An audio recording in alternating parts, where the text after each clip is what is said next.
What if I told you you might be sabotaging your own presentations, not because of your English, but because of your beliefs? Today I'm going to break down 3 myths, 3 beliefs that are sabotaging outstanding professionals like you, and more importantly, I'm going to replace them with what actually works. My name is Louise, and I have been coaching leaders mainly in the oil and gas industry for the past 10 years on English communication, working individually with managers, directors, executives who operate in international environments. People who are brilliant at what they do, but feel held back the moment the conversation switches to English. And these 3 myths, I hear them constantly from people with decades of experience, people who lead teams of hundreds and should not be doubting themselves, but are.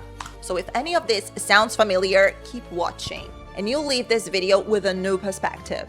Myth number 1, you need an American accent to sound professional. I hear this constantly, and I understand exactly where it comes from. We grew up watching American movies, American TV shows, and somewhere along the way, without even realizing it, we started believing that sounding American was the standard. It is not.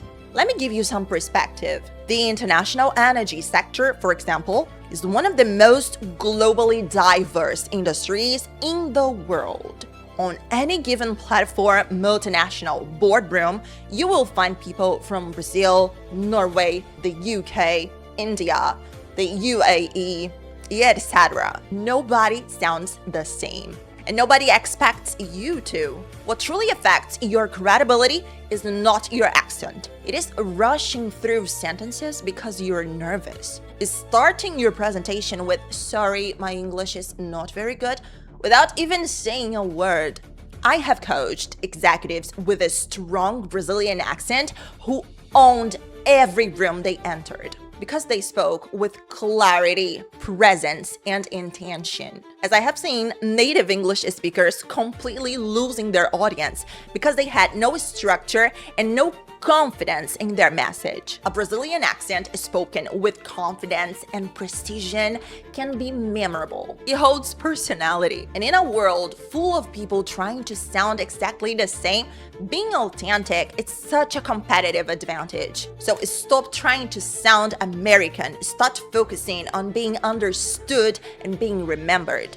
Myth number 2 is the more vocabulary you have, the better your presentations will be. And this one is especially common among highly technical professionals who know their field inside out.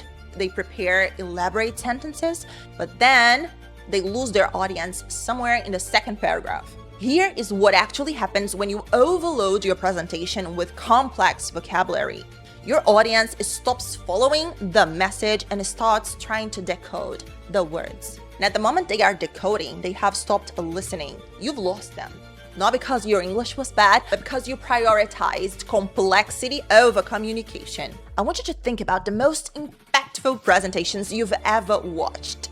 I guarantee you they were not the most complex ones. They were the clearest ones. The ones where every single sentence had a purpose. Where you walked out thinking, "Ooh, I learned something. I understand exactly what they said and why it matters." The most memorable communicators in history understood one thing deeply.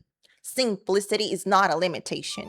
Now, I'm not telling you to dumb things down. I'm telling you to make your expertise accessible to your audience. There is a huge difference between oversimplifying and communicating with precision. So instead of asking yourself, "How do I sound more sophisticated?" start asking, "How do I make this impossible to misunderstand? Impossible to forget?" That shift alone will transform your presentations in English. Remember this, your audience does not want to be impressed by your vocabulary. They want to understand the message. Simplicity is not a sign of limited English. It's a sign of mastery.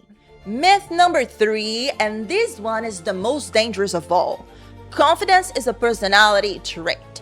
You either have it or you do not. You have seen someone present in English and you thought, "I will never be like that. I will never sound like that."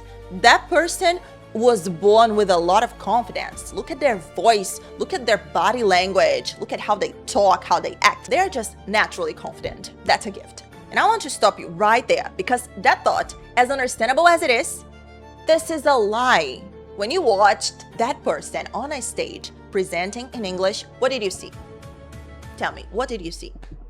You saw the result of hours of preparation, of dozens of failed attempts, of presentations that did not go so well before, and lessons were learned.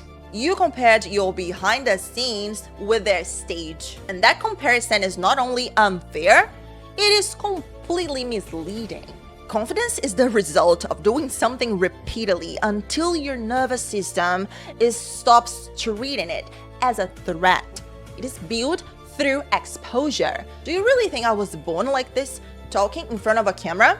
No, I've been practicing really hard ever since I was a teenager.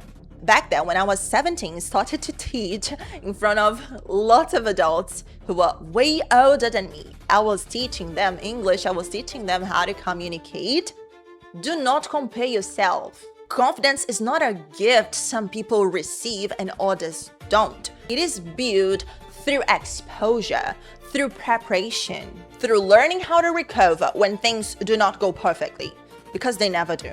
I have seen professionals completely transform the way they show up in global environments, not because they suddenly became someone different, but because they stopped waiting until they felt confident enough before they acted and started acting their way into confidence. That is how it works. You do not wait for the confidence to show up and then you're ready to present and go up on a stage and give your presentation, enter the meeting. No, you present, you go, you join the meeting, you take the mic. Imperfect, nervous, thinking it could be better, showing up anyway, and confidence follows. The most confident presenters you know, they were not born that way. They just assaulted before you. They practiced longer than you have so far. So let us recap. Myth number 1, you need an American accent to sound professional. You do not. You need clarity, intention, presence. Your accent is yours. Own it. Myth number 2, more vocabulary automatically means better presentations. That's a lie. Precision and simplicity mean better presentations. Make your message impossible to misunderstand, impossible to forget. Myth number 3, confidence is a personality trait. It's a skill, and you can start building it today. Now, if you want to go deeper on these, I created a practical guide that covers exactly what to do before, during, and after your next presentation. Links in the description, go get it. If you found this content useful, like the video, subscribe for more. I help professionals build confidence to speak English in public. I'll see you in the next one.